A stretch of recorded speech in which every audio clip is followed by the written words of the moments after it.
Welcome back everyone. Thank you so much for tuning in once again. This video is pretty wisdom loaded. I'm gonna give you some bite-sized snippets of what I've learned so far in this life after reading hundreds of books. And yeah, I hope you can take something with you that may be helpful to your personal situation. Let's get right into it.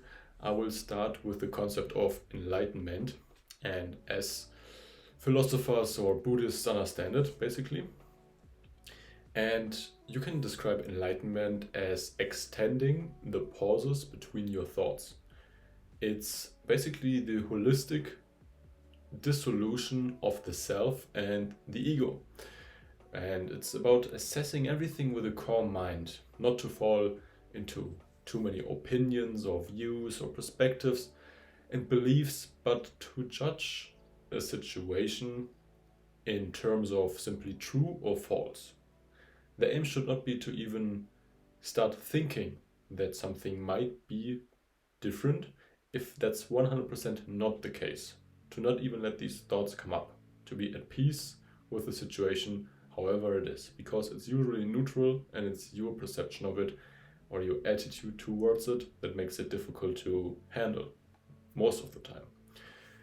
There are moments in life that are so profound that we would give anything to experience them again at a later age. Yet, strangely, we often downplay the importance of the present and long for the future that eludes us. The truth is that the future we eagerly anticipate turns into another fleeting moment of the present. Even if you manage to check off everything you've planned for, every goal on your perfect to-do list, it's a constant challenge to first maintain that status quo if you have checked off everything.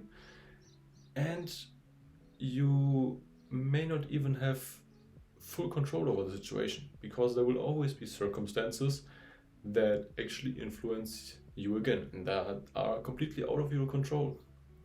And to think happiness is the ultimate goal is to basically say, well, everything has to align to my wishes so that I may find fulfillment, basically. And that's not gonna happen, Life is chaotic. So, remarkably, the attraction of new goals is just as great as that of the original ones. A constant cycle of desire, basically. If you actually practice this detachment of correlating your worth to your achievements, you are able to be more present, accept without judgment, and reflect on the impulsive thoughts that come up throughout the day. 90% of thoughts are based on fear. The rest is on desire, but they do not make up your value. They are just thoughts. Same with like an itch on your skin, it's a sensation. And they are merely hints. You can basically make 3 decisions at any time. And these thoughts basically indicate certain paths of your decision making. And so the 3 things you can do at all times. I was just thinking, I don't know if you've seen Inglourious Basterds, quick side note, but like I think Americans show 3 like this, Europeans like this. And there's a scene in this movie, can highly recommend.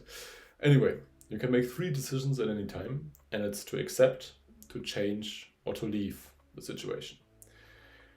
Having the intention to do something is a good starter, but you also have to be honest with yourself and follow through.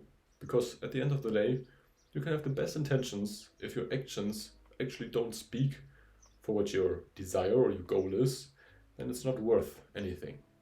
And otherwise, if you don't take action, you will just be torn between intentions. And we make numerous decisions every day, most of them subconsciously or automatic, because, well, it's also important which decisions you actually don't make. There's certain stuff you actively do and there's certain stuff you passively do. And if it's not picking up that book, then it's also a decision to keep doing whatever you're doing right now. You're more motivated to lay on the couch and watch Netflix. But the motivation is always there. It's just steered in the wrong direction, basically. So you shouldn't have this big success as a final goal, but make it a habit to reflect on your decisions, to basically build a good track record of past decisions that lead to this moment and to the small successes on the way. The goals we set are often very impulsive because we are having a good day, for example, or you slept good. And then we assume that it will go like this every day of the week as well. But you will 100% have days where nothing seems to work out and you are devastated or depressed, and then it's okay to just lay in bed for a week as well. It's just like your body signaling, hey, it's okay. There's something wrong. We have to figure it out and then start from new. And in this regard, if something doesn't turn out the way you wanted it to, you have to be aware that hoping for something to turn out the way you want to do, is also a pretty double-edged sword, because hope can lead to frustration and then to anger, and then your view on the topic is misguided again, or basically clouded. So there's a quote I recently picked up which just stuck with me. It's pretty good. Desire is a contract we make with ourselves to be unhappy until we get what we want. Only desire is what keeps us moving, basically. And then you can argue, okay, it's also motivation and habit and stuff, but you first have to desire something. And it's important because there are so many external factors pretty much hinting on what we should desire. If you focus outwards and look at what people want, it only makes sense to want that as well, because, well, people apparently ascribe value to it, But I believe you should only desire one thing at a time, because we are bad at multitasking as well. So if you have multiple projects, everyone is not going to be 100% of your effort, basically. So pick one desire and follow through, basically. Make the decisions again, from the daily actions you take. And also ask yourself why you desire it in the first place. Because nowadays the what and the how are predominantly taught in school and college as well. So you start to think that way all the time. But asking why is crucial. Even more crucial than the what and the how, probably. And there isn't an internal reflection anymore. So again, we turn to the outside world to find out what is worth pursuing. But most people have no clue. I would argue everyone is actually pretty lost. And there are just some people who are aware they are lost in this world, and they are trying to figure stuff out. And the rest is just like floating, like from A to B, basically, trying to guess what's right, And there's nothing wrong with that, don't get me wrong. It's all a guessing game after all. And chance plays a huge role in life as well. So yeah, there you go. It's not fully under your control, but your attitude and your reaction towards certain stuff is. So don't think your situation is so unique that it's incomprehensible for everyone else and that you just are stuck in this way and no one can understand. Because there are billions of people living on this planet, and millions of them are going through the exact same stuff you are going through as well. So just be aware of that. Okay, people have figured it out, you can figure it out as well. The definition of success is nowadays pretty closely coupled to visible metrics like money on a bank account or the car you drive. What's actually important to foster are healthy relationships and your sleep and your emotional intelligence and satisfaction, a healthy diet and exercise routine. These are the things that actually matter in this life, but you can't really see them, So I would argue if you can sit with yourself for half an hour and don't go completely crazy, you're actually pretty content with life, because most people can't do that at all. And the way we internalize experiences can sometimes be distorted and lead to harmful consequences.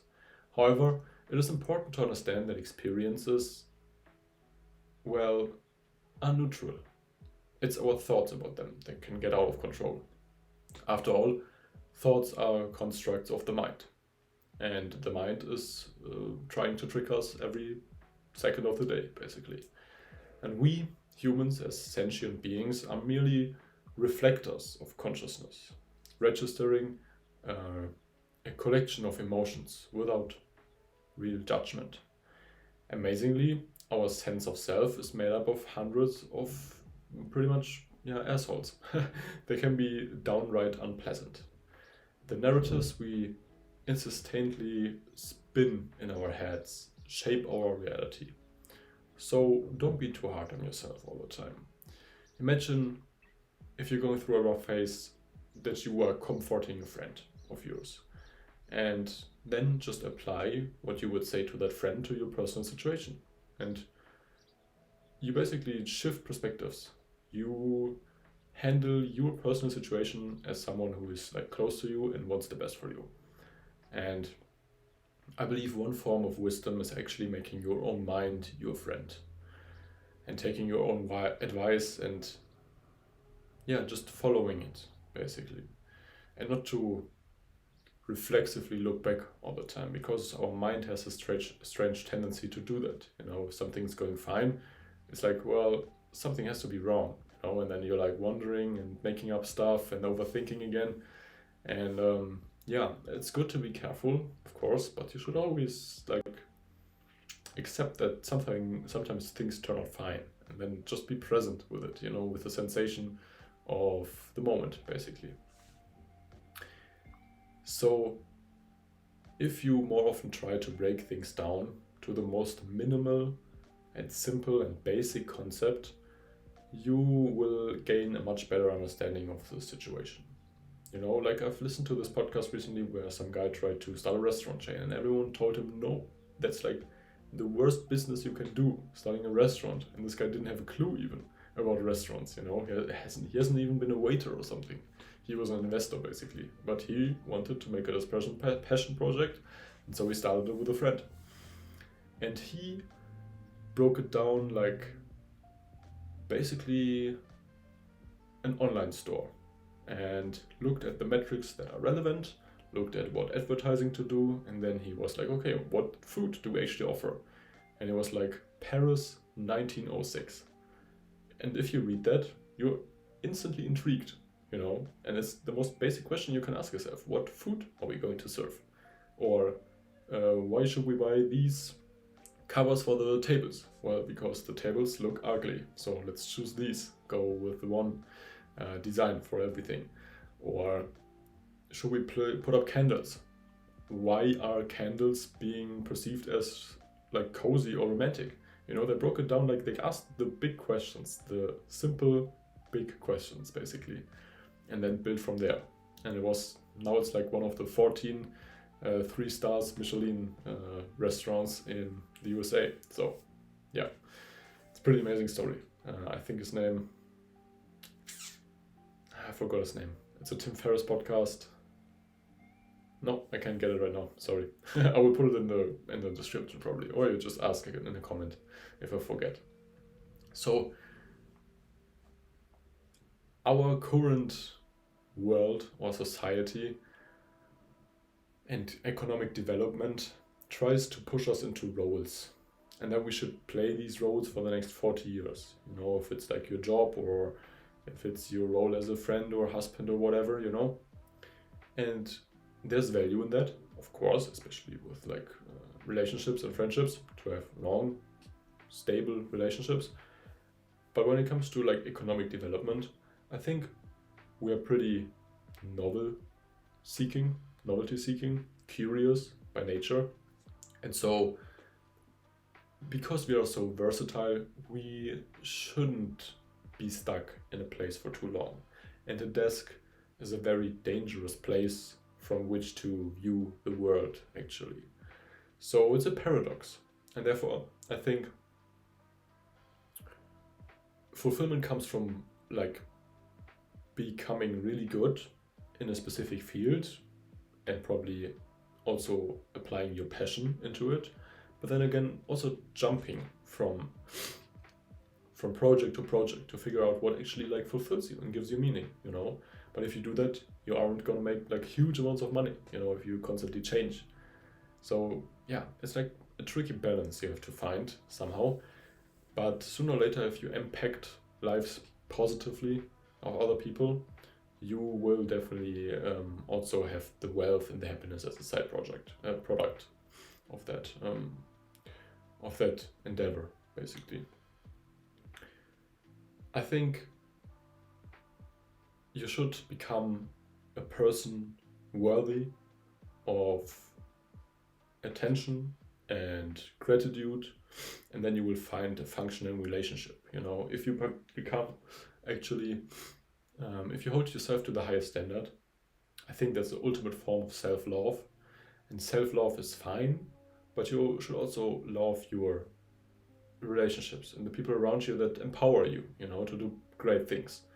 And I think that if you become that person, you will attract, you know, like-minded people and also relationships and careers and projects that actually foster you or improve your life in positive ways, and not to actively seek them out all the time, you know.